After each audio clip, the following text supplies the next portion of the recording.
Hello students, my name is Rimsha. I am teacher of class 6th from Adelaide International School. Open your science books. आपको याद होगा मैं आप में इसका चैप्टर नंबर 2 पढ़ रहे थे, कंपोनेंट्स ऑफ फूड. इसे हमने स्टार्टिंग में पढ़ लिया था कि फूड के कंपोनेंट्स क्या क्या होते हैं, फूड हमें कौन कौन से न्यूट्रिएंट्स की ज़रूरत होती है, कौन कौन से बहुत इंपॉर्टेंट न्यूट्रिएंट्स होते हैं हमारी बॉडी के अंदर. ठीक है, हम कार्बोहाइड्रेट्स के बारे में पढ़ रहे थे. कार्बोहाइड्रेट्स जो होते हैं मेन सोर्स ऑफ एनर्जी होते हैं, और किन किन चीज़ों से हमें कार्बोहाइड्रेट्स मिलते हैं. ठीक है, आज हमें भी सिंपल टाइप्स ऑफ कार्बोहाइड्रेट्स पढ़ने हैं. तो देखिए 2 टाइप्स ऑफ कार्बोहाइड्रेट्स होते हैं, simple carbohydrates and complex carbohydrates. ठीक है, तो सबसे पहले देखेंगे सिंपल कार्बोहाइड्रेट्स क्या होते हैं. Simple carbohydrates do not to be digested because these are absorbed by the blood directly.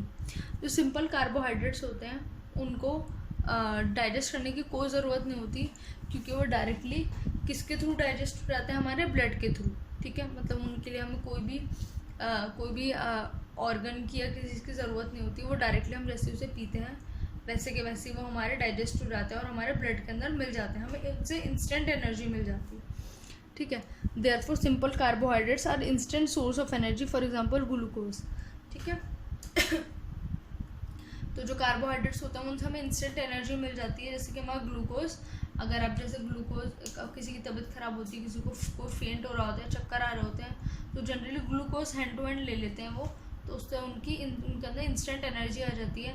या फिर हम बच्चे जब धूप से आते हैं तो पानी पीने की बजाय अगर वो ग्लूकोज पी लेते हैं तो उनके अंदर इंस्टेंट एनर्जी आती है. वो जितनी भी एनर्जी है जो धूप के अंदर चली गई है, जो स्वेटिंग में सारी एनर्जी निकल गई है, वो सारी एनर्जी वो दोबारा से रिस्टोर कर लेते हैं. ठीक है, तो इसलिए हमें ग्लूकोज गर्मियों में बहुत ज़्यादा पीना चाहिए, क्योंकि एक इंस्टेंट सोर्स ऑफ एनर्जी है और बहुत ज़्यादा यूजफुल भी है. ठीक है, next is complex carbohydrates. Complex carbohydrates need to be digested and absorbed by our body to release energy. Complex carbohydrates होते हैं, उन्हें डाइजेस्ट करने की ज़रूरत पड़ती है. ठीक है, और जब उन्हें हमारी बॉडी एब्जॉर्ब करती है तब उसमें से एनर्जी रिलीज़ होती है. ठीक है, जैसे कि है हमारा स्टार्च, सुक्रोज हमारे होते हैं, उसमें होता है जो हमारी कॉमन शुगर जो हम लेते हैं, जो शुगर हम चीनी यूज़ करते हैं वो. लैक्टोज वो होती है जो मिठास हल्की हल्की मिल्क के अंदर होती है वो. एंड मेल्टोज वो होती है जो मेल्ट के अंदर शुगर होती है. ठीक है, वो तो हमें ये वाले जो ये होते हैं हमारे कॉम्प्लेक्स कार्बोहाइड्रेट्स, इनको हमें पहले डाइजेस्ट करना पड़ता है, इनसे एनर्जी रिलीज करवाएंगे. ओके, तो सिंपल कार्बोहाइड्रेट्स तो कॉम्प्लेक्स कार्बोहाइड्रेट्स में होगा, आपको डिफरेंस समझ आ गया होगा कि कितने अलग अलग होते हैं ये दोनों. ठीक, daily intake of carbohydrates. An average adult needs to be 500 to 600 grams of carbohydrates per day. ठीक, 1 gram of carbohydrates provides 17 kilojoules of energy. एक एवरेज अडल्ट, यानी कि जो एवरेज अडल्ट होता है, जो 18 प्लस होते हैं, जो नॉर्मल, उन सबको कम से कम 500 to 600 ग्राम्स कार्बोहाइड्रेट्स की ज़रूरत होती है एक दिन के अंदर. 1 ग्राम कार्बोहाइड्रेट हमें 17 किलोजूल एनर्जी देता है. किलोजूल जो है एनर्जी की ऐसा यूनिट होती है, मतलब एनर्जी को जो हम मेजर करते हैं वो हम हमेशा किलोजूल्स में करते हैं, तो हमें इतनी एनर्जी मिलती है. However sports person, labourers, pregnant women, nursing mothers need more carbohydrates than average adult do. लेकिन जो लोग ज़्यादा मेहनत करते हैं, जो ज़्यादा काम करते हैं, जैसे स्पोर्ट्स पर्सन हो गए, लेबरर्स हो गए, ठीक है, या जो प्रेग्नेंट वुमेन होती हैं, या फिर कोई भी जो मदर्स होती हैं, उन्हें जो एवरेज अडल्ट्स को जितने चाहिए होता है उससे ज़्यादा कार्बोहाइड्रेट्स चाहिए होते हैं, क्योंकि वो लोग ज़्यादा मेहनत करते हैं. ठीक है, स्पोर्ट्स पर्सन नहीं, लेबरर्स वगैरह कितनी ज़्यादा मेहनत करते हैं, तो उन्हें हम लोगों से ज़्यादा, नॉर्मल एवरेज अडल्ट से ज़्यादा कार्बोहाइड्रेट्स की ज़रूरत होती है. ठीक है, ताकि वो ज़्यादा एनर्जी प्रोड्यूस कर पाए अपनी बॉडी के अंदर. ठीक है,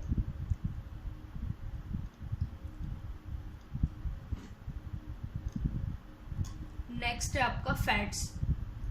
ठीक है, अब हमारे फैट्स क्या होते हैं. अभी हमने कार्बोहाइड्रेट्स के बारे में पढ़ा, अब हमारे फैट्स क्या होते हैं. Fats are another source of energy. Fats जो होते हैं एक दूसरे सोर्स होते हैं हमारी एनर्जी के. In fact they give us almost double the amount of energy as compare to energy given by the same amount of carbohydrates. ठीक है, फैट्स से हमें इतनी एनर्जी देते हैं, मतलब जितने, अगर आपके पास 2 ग्राम कार्बोहाइड्रेट है और 2 ग्राम ही आपके पास फैट है, तो आप फैट से डबल एनर्जी ले पाओगे एज कम्पेयर टू कार्बोहाइड्रेट. जैसे हमें 1 ग्राम carbohydrate 17 kilo joule of energy देता है, वहीं अगर हम 1 ग्राम ऑफ फैट ले लें तो हमें वो 34 किलो जूल ऑफ एनर्जी देगा. ठीक है, तो वो हमें, इट मीन्स कि वो हमें ज़्यादा एनर्जी देते हैं. ठीक, since fats take longer time to get digested as compare to carbohydrates, they are stored in a body for a longer period. मतलब जो फैट्स होते हैं वो बहुत जल्दी आराम से डाइजेस्ट नहीं होते. कार्बोहाइड्रेट्स हमें आराम से डाइजेस्ट हो जाते हैं, लेकिन जो फैट्स होते हैं हमें आराम से डाइजेस्ट नहीं होते और वो हमारे बॉडी के अंदर बहुत लंबे टाइम के लिए स्टोर रहते हैं. ठीक है, that is why fats are also known as energy banks for our body.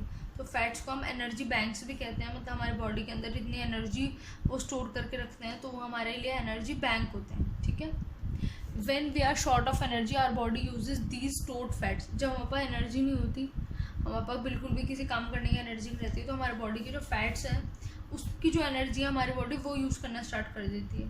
ठीक है, तो जो हमारे पास एनर्जी की शॉर्टेज हो जाती है तो वो वाले फैट्स यूज़ करना स्टार्ट करते हैं हमारी बॉडी, इसलिए क्योंकि हमारे एनर्जी बैंक्स होते हैं, अपने अंदर एनर्जी हमेशा इमरजेंसी के लिए स्टोर करके रखते हैं. ठीक है, fat stored in our body keeps us warm, they act as shock absorber and protect us from injury.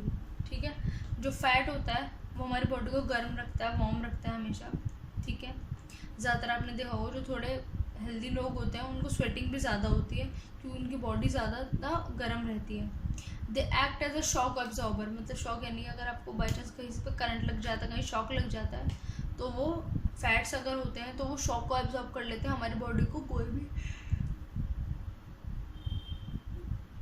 भी इंजरी नहीं होती. ठीक है, कोई भी चोट, हमें शॉक से चोट लग जाती है, जल बल जाते हैं, लेकिन अगर हमारी बॉडी के अंदर प्रॉपर अमाउंट में फैट्स होंगे तो हमारी बॉडी जो है, कोई भी हमें बॉडी में इंजरी नहीं होगी. ठीक है, they are also required for the absorption of certain vitamin in our body. और इसलिए ज़रूरी होते हैं, बहुत सारे विटामिन होते हैं उनको एब्जॉर्ब करने के लिए भी हमें फैट्स की ज़रूरत पड़ती है. ठीक है, अलग अलग टाइप के विटामिन होते हैं जिनकी ज़रूरत हमारी बॉडी को भी है, और उन्हें एब्जॉर्ब करने के लिए हमें हमारी बॉडी में फैट्स होना बहुत ज़्यादा ज़रूरी है.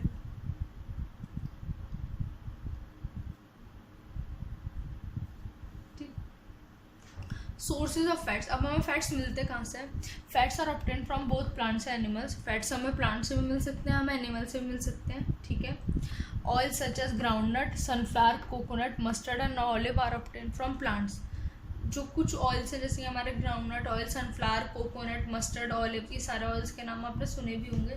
ये सारे ऑयल्स जो हैं हमें प्लांट से मिलते हैं. ठीक है, butter and ghee are examples of animal fats. But जो बटर है और जो घी है वो एनिमल फैट है. वो एनिमल फैट इसलिए है क्योंकि जो हमारा दूध होता है वो हमेशा हम काऊ या फिर क्या कहते हैं हम हमेशा काऊ से ही लेते हैं या बफेलो से लेते हैं. ठीक है, तो उस दूध से हमारा बटर या घी बनता है, इसलिए वो जो फैट होता है वो हमेशा वो हमारा एनिमल फैट होता है.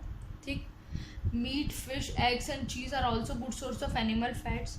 मीट, फिश, एग्स, चीज़ ये सब भी एनिमल फैट्स होते हैं.